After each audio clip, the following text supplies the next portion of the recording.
আসসালামু আলাইকুম রহমতুল্লাহি বরকাতু। আশা করি সবাই ভালো আছেন। আলহামদুলিল্লাহ আমিও ভালো আছি। দেশ এবং প্রবাস থেকে যারা আমার এই ভিডিওটা দেখছেন আপনাদের প্রতি অনেক ভালোবাসা ও অভিনন্দন। আজকে জানেন আপনারা 2025 এপ্রিলের 1 তারিখ।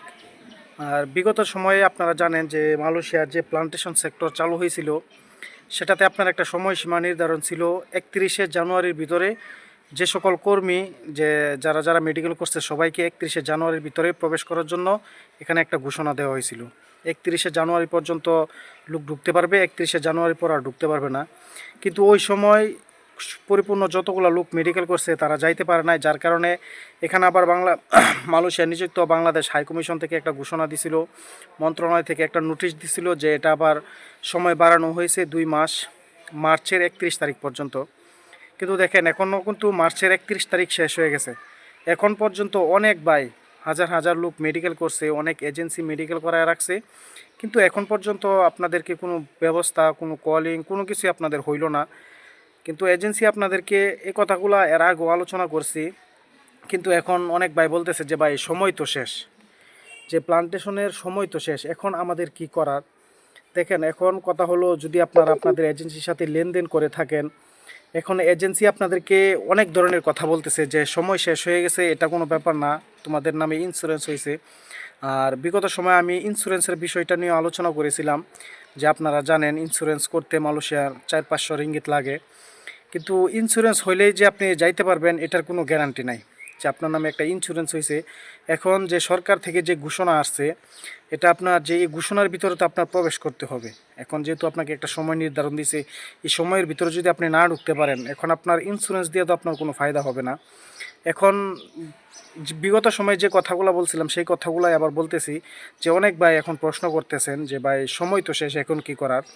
এখন আমি যেটা বলবো যে আপনাদের যেহেতু সময় শেষ, এখন আপনারা যারা এজেন্সির সাথে কিংবা আপনারা আপনাদের পারিবারিক কোনো আত্মীয় স্বজনের মাধ্যমে তাদের হাতে টাকা পয়সা পাসপোর্ট জমা দিয়েছেন, এখন তাদের সাথে আপনারা কথা বলেন, দেখেন ওনারা কি বলে।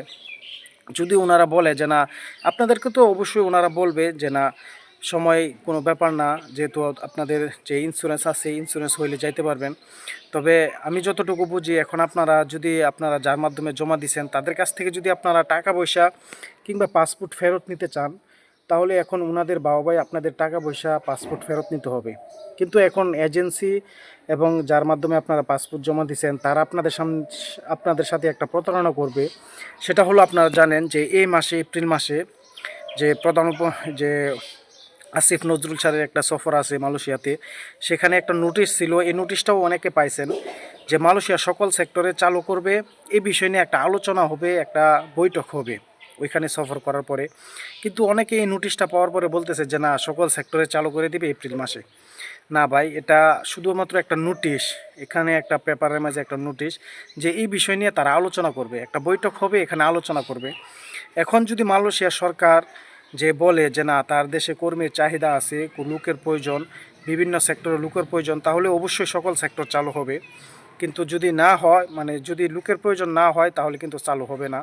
আর আপনারা জানেন মালয়েশিয়াতে এখন কোনো লোকের ঘাটতি নাই, কোনো কর্মীর সংকট নেই। এখন যে কথাটা আমি বলতে চাইছিলাম সেটা হলো, আপনারা যেহেতু আপনাদেরকে এজেন্সিগুলা বা যার মাধ্যমে জমা দিয়েছেন তারা এখন আপনাদেরকে এই বুঝটা দিবে যে যেহেতু প্লান্টেশন সেক্টরে যেতে পারো না, সমস্যা নাই, তোমাকে আমি অন্য সেক্টরে নিব, অন্য আদার্সে আরও চালু হবে এই এপ্রিল মাসে, এমন একটা বুঝ দিবে। এই জন্য আমি মনে করি তাদের সাথে যদি আপনাদের কিছু লসও হয়, তাহলে যদি আপনি আপনার টাকা পয়সা, আপনি পাসপোর্টটা ফেরত নিয়ে নিতে পারেন, আমি মনে করি আপনার জন্য সবচাইতে বেটার হয়। আপনি পরবর্তীতে যখন অন্য সকল সেক্টরে বা আদার্সে চালু হবে অন্য একটা ভালো এজেন্সিতে, আপনি সব কিছু বুঝা জমা দিতে পারবেন, আপনি অতি শীঘ্রই আসতে পারবেন।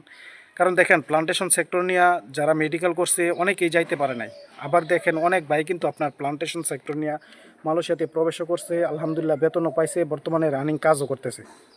এই জন্য যদি আপনার হাতে পাসপোর্ট, আপনার টাকা পয়সা থাকে, আপনি অন্য ভালো কোনো একটা এজেন্সিতে আপনি ট্রাই করতে পারবেন, আপনি যাইতে পারবেন। কিন্তু এখন যদি আপনি যে এজেন্সির কাছে দিয়ে রাখছেন এই এজেন্সির কাছেই পড়ে থাকেন, তাহলে কিন্তু আপনি যাইতে পারবেন না।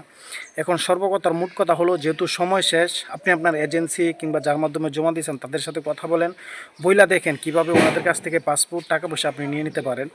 আমি মনে করি যত সময় আপনি যদি এই জিনিসটা নিয়ে রাখতে পারেন, আলহামদুলিল্লাহ আপনি নেক্সট টাইমে অন্য কোনো দেশের জন্য কিংবা মালয়েশিয়ার জন্য আপনি ট্রাই করতে পারবেন। তো ভাই ভালো থাকবেন, সুস্থ থাকবেন। আসসালামু আলাইকুম রহমতুল্লাহি ওয়া বারাকাতুহু।